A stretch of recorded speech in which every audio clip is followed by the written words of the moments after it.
cái tâm tư của mình, hiệu quả chưa cao. Nhà nước cũng cần phải quan tâm đầu tư đồng bộ về hạ tầng kỹ thuật, về công nghệ, về đường truyền tải, công nghệ thông tin, nhất là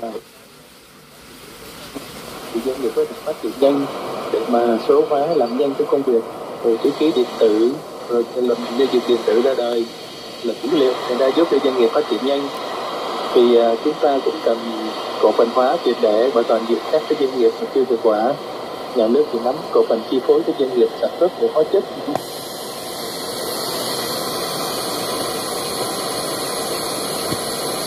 Coi như là hôm nay có cái người không phải lên, nhưng mà có gì đâu, tôi đang tưởng tượng trước mặt tôi.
Hiện tại thì lòng xe điếu vẫn đang là tâm điểm bàn tán trên mạng. Từ chuyện là lòng xe điếu thì đúng là nó có cái độ dài là bao nhiêu, có ngon thật hay không, đến cả nguồn gốc hay là hương vị thật sự như thế nào. Nhưng mà dù thế nào thì đây chắc chắn cũng là gọi là một cái trào lưu ẩm thực gây náo loạn nhất trong những ngày qua.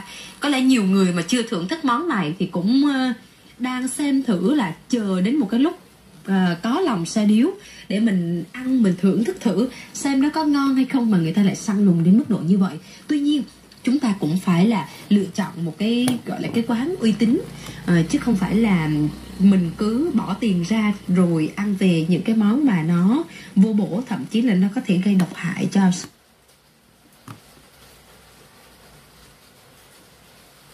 Tôi tại bến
Phần 2 hoặc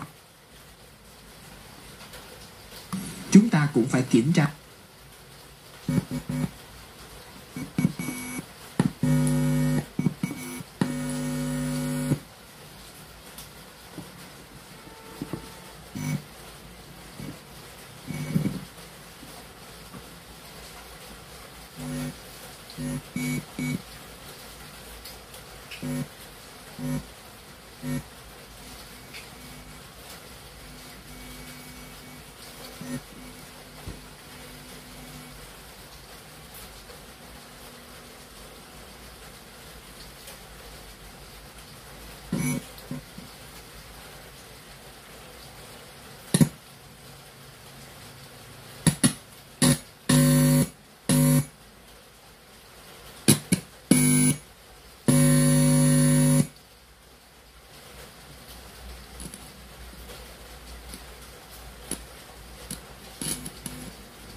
Thì mình cảm thấy là mình rất là sợ hãi này, mình trông tranh, mình cảm giác là ở tất cả mọi người ở bên cạnh mình ấy, kể cả 17 kỳ họp 11 nghị quyết.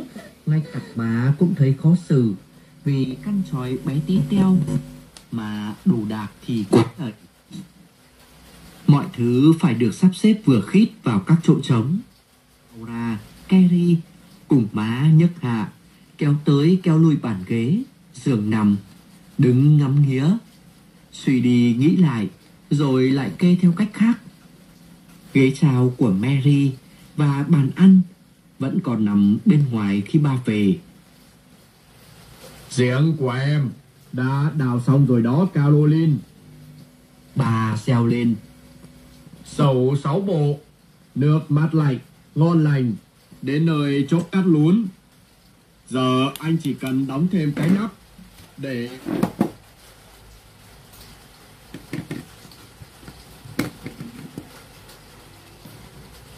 Nghiệp của đất Thăng Long xưa, với lịch sử phát triển hơn 400 năm, làng nghề đúc đồng truyền thống Ngũ Xã đã đóng góp được một số công trình thủ công mỹ nghệ, góp phần tôn vinh văn hóa truyền thống dân tộc Việt Nam. Chương trình Nhịp sống văn hóa lúc 12:15 có bài giới thiệu đúc đồng Ngũ Xã, tinh hoa làng nghề nổi tiếng Thăng Long. Chương trình mỗi tuần một nhân vật lúc 14:30 và 21 giờ. Mời quý thính giả gặp gỡ, làm quen với blogger Trần Việt Anh với hành trình mang du lịch Việt ra thế giới. Bộ Giáo dục và Đào tạo dự kiến bỏ các hình thức kỷ luật nặng như tạm dừng học hay đình chỉ học tập, thay vào đó là các biện pháp mang tính giáo dục như viết bản tự kiểm điểm, nhắc nhở và phê bình. Đây là một trong những điểm đáng chú ý trong dự thảo thông tư quy định về khen thưởng và kỷ luật học sinh. Việc bỏ hình thức đình chỉ học sinh có khiến cho một bộ phận học sinh cá biệt nhờn các quy định trong trường học. Nội dung này sẽ được phân tích trong chương trình Giáo dục và Đào tạo lúc 16:05. Gần đây mạng xã hội lan truyền thông tin về món lòng xe điếu, đặc sản đắt đỏ được giới nhậu ưa chuộng. Thực chất chỉ là lòng heo bình thường được tiểu thương tạo hình. Nhiều người tiêu dùng bày tỏ lo lắng không biết lòng xe điếu có thật sự quý hiếm như lời đồn hay chỉ là sản phẩm được phù phép bằng hóa chất. Và nếu đã lỡ ăn phải lòng kém chất lượng, liệu có ảnh hưởng gì đến sức khỏe? 16:30 trong chương trình Thực khách thông thái, Phó giáo sư tiến sĩ Nguyễn Hữu Nam, nguyên trưởng khoa thú y Học viện Nông nghiệp Việt Nam phân tích những thông tin liên quan đến lòng xe điếu để giúp các bạn hiểu rõ hơn về loại thực phẩm này. Thuốc được sử dụng để điều trị, kiểm soát và phòng ngừa bệnh tật. Tuy nhiên, nếu người bệnh dùng phải thuốc giả sẽ gây tác hại khôn lường. Thông tin cụ thể sẽ có trong chương trình Sức khỏe cộng đồng lúc 16:40. 16:50 trong chương trình Hành trang trẻ, Thạc sĩ tâm lý Phùng Năm, chuyên viên tâm lý tại hệ thống giáo dục chất lượng cao Nguyễn Bình Khiêm, Cầu Giấy, chia sẻ kinh nghiệm giúp các bạn học nhóm đạt hiệu quả mà vẫn giữ được sự gắn kết thoải mái. Champions League mùa giải 2024-2025 mang đến một hành trình kịch tính, khó đoán, đầy bất ngờ. Chương trình thể thao 7 ngày lúc 17 giờ nhìn nhận UEFA Champions League 2000. Merci beaucoup.